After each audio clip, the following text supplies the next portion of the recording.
was a guy I used to coach, Marcus. He was in the tech industry, 6-figure salary, just got married, he got a house. They were talking about having a kid. Everyone around him seemed a little jealous, honestly. And then one day he said something to me that I still think about sometimes. He said, I feel like I'm watching my life happen to someone else. And he wasn't being dramatic about it either. He actually meant it. So let's sit with that for a second, because if your life looks great on paper, but kind of feels like nothing on the inside, what I'm going to talk about today is probably why. So you've got the salary, maybe a condo or a house now. You've got a badass title on LinkedIn where people see it and they go, damn, you're doing well. You checked every single box and you've totally earned to be where you're at. But when you're actually honest with yourself, like it's 3 a.m., you can't sleep, there's nobody around to show your achievements or your work to, it doesn't feel like anything, or that anything really matters that much. You're sitting in your room, but like your mind and your attention is somewhere else. You're playing a character that you never fully signed up to play. And the worst part about this is that you might even feel guilty admitting that, because again, on paper, you have it all. So who are you to complain? Here's what I actually think happened to you. Somewhere along the way in your journey, you stopped choosing things, and then you just started defaulting to them, like the degree and the job and the house, the marriage, the kids, on some sort of timeline. Not because you sat down one day and you just decided that, you know what, this is what I want. Because that's what you were supposed to want, and that's what you should do next. This path is almost laid out for you in a way. And that was the blueprint that everybody around you else, like everybody else around you, they got handed that same thing too. And then you take that blueprint and you run it like a fucking beast. But you did it on autopilot. Like, you're good at executing. So you executed it well, which we'll talk about that, but might also be part of the problem anyways. But you built your whole life facing outwards. For the resume, for the family group, like the group reunion, who's going to ask, oh, what are you up to now? And you're going to be like, you're going to flex on them. But somewhere in there, you never really stopped to ask what you wanted, what was actually yours. And I've seen this happen to guys who are generally high performers, who are good at everything. But there is a key missing piece that really connects that joy and that fulfillment of having it all. And I'll tell you the story. When I was near the point of kind of realizing this in my life, I had an active shooter 2 doors down from me once. I won't go into all the details, but it was April Fool's Day of all days. And once I confirmed what happening, I just executed instructions. Close the door, barricade door, lights off, phone off the hook, and then stand in the corner out of sight.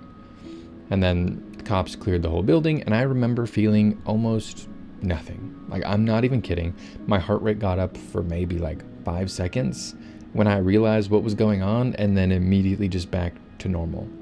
I remember feeling like it was a mildly annoying inconvenience and not what can turn out to be a traumatizing experience. Luckily, nobody was injured or hurt, but at that time, I thought that meant something good about me. I'm cool under pressure, right? The guy that you would want around in a crisis. I can handle anything. I don't get stressed or overwhelmed. I'm rock solid. But what I didn't get yet was that same switch that made those crises feel manageable shut off every single thing else. And it turns out you can't numb selectively. You can't just choose to turn down all the negative feelings but then keep the great ones. It's kind of all or nothing. And that is what happens when you spend years training yourself to perform instead of feel.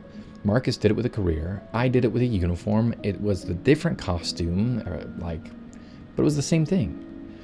And there's something else that keeps guys stuck in this for years. I should be grateful. I see it all the time. You've got a house. You've got a family. A job that most people would kill for. And so you tell yourself, knock it off. Count your blessings. Look at everything that you have. But gratitude it isn't supposed to do the job that purpose does. Telling yourself to be grateful doesn't actually make those empty, weird feelings go away. It just pushes it slightly out of focus, and then getting so good at being fine, like I'm fine, to where you actually just believe it is what keeps you stuck in that loop. And you feel empty.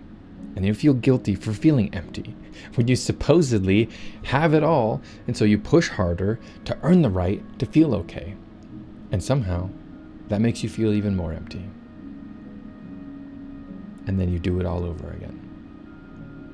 And nobody ever really hands you a way out of that. Because from the outside, there's nothing wrong. Your life looks fine. It looks amazing. But that's the whole trap. And I want to be clear about something here. A lot of guys would call this depression, or a midlife crisis, or think something's just wrong with them. And honestly, I think it's simpler than that. Your awareness is just catching up to you. And so what I mean by that is that the gap between who you actually are, like internally your identity, and who you've been performing as, finally got too wide to continue stepping over. And that's actually a good thing, because most people, they don't get to that point to where they can see it. They stay so busy running the blueprint and checking the boxes that they never really notice that there's a gap at all. They're just like, this is what I'm supposed to do, right? And they never question it. But look, the way out is not a bigger plan, a 5-year goal, a fancier title. Like, you've already proven you're good at chasing things. What actually helps is getting honest and sitting with yourself first about what you're feeling, and honest about what you would actually do if nobody's watching, nobody was grading you on what you were doing or how hard you were doing or what you were cheating. Like, none of that, none of it. But I believe in you, and I believe you can do that.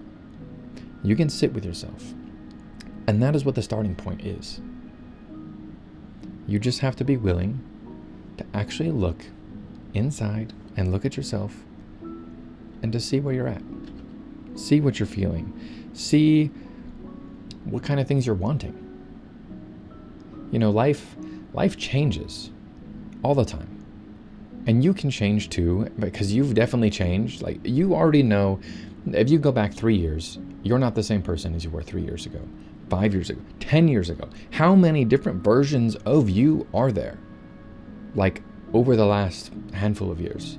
Because when I rewind, say, if I go back 10 years, man, 10 years, there's so much change. I have gone through like 5, maybe even like 7 iterations of who I am, what I'm about, how I operate and show up. And like, I'm like 7 different people in the last 10 years. Sure, at the core, like, I'm still me, right? But like, they're very distinct and very different. And you today are very different than who you used to be. And who you in the next few years is going to be different than who you are now. So embrace it. Make the choice so that who you want to be later is actually who you want to be and not who you should be. This is about intention here. And if you want help getting started, I built a free 7-day email course for exactly this. It's called Back Online. It's not a pep talk. It's actually like practices to help you get started reconnecting with what you feel and what you actually want. It's in the description. It's there for you. And if you're done performing a life that isn't yours, that's where you start.